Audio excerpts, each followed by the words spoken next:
Hello friends, welcome back to our channel. NTR Bharosa pension scheme కింద ఆంధ్రప్రదేశ్ ప్రజలు మళ్ళీ pension కోసం అయితే ఎదురు చూస్తున్నారు. అయితే ఆల్రెడీ లబ్ధిదారులకైతే పెన్షన్ అయితే ఇస్తారు. మరి కొత్త వారి సంగతి ఏంటి, ప్రభుత్వ ప్లాన్ ఏంటో మనం ఈ వీడియోలో తెలుసుకుందాం. మనకు జూలైలో పెన్షన్లు ఇచ్చినప్పుడు ఏప్రిల్, మే, జూన్ బకాయిలు కూడా కలిపి ఇచ్చింది.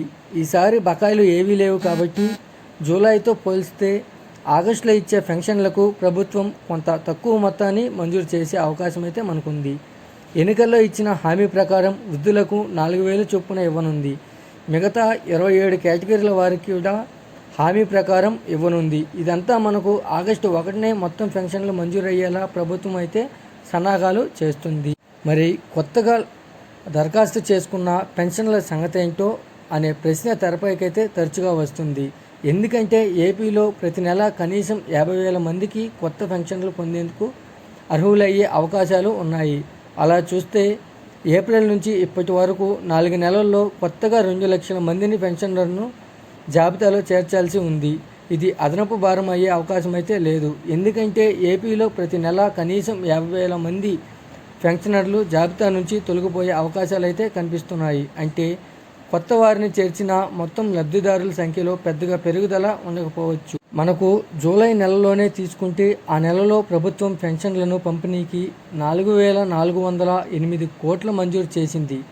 మొత్తం పెన్షన్ల లబ్ధిదారుల సంఖ్యను 65,18,496గా వారిలో 64,58,492 మందికి మాత్రమే పెన్షన్ ఇచ్చింది.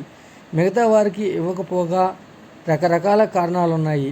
ఇలా పెన్షన్లు పొందని వారి సంఖ్య 60,004కు ఉంది.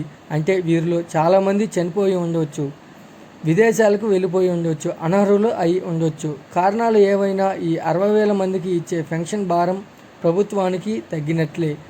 అందువల్ల వీరి స్థానంలో కొత్త లబ్ధిదారులకు చేర్చుకోవడం మంచిదేనని. అయితే మనకు ఆగస్టు 12 నాటికి ప్రభుత్వం ఏర్పడి 2 నెలలైతే పూర్తవుతుంది. అందువల్ల ఆగస్టు 15 తర్వాత నుంచి ప్రభుత్వం వివిధ పథకాలు అమలు, కొత్త లబ్ధిదారుల ఎంపిక, తొలగింపు అంశాలపై ఫోకస్ పెట్టబోతుందని తెలిసింది. అందువల్ల కొత్త లబ్ధిదారులకు పెన్షన్ అందాలంటే మరో నెల ఆగాల్సిన అవసరం కనిపిస్తుంది.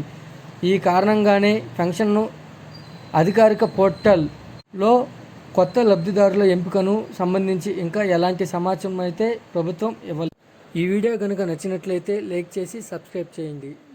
మరొక కొత్త అప్డేట్తో మీ ముందుకైతే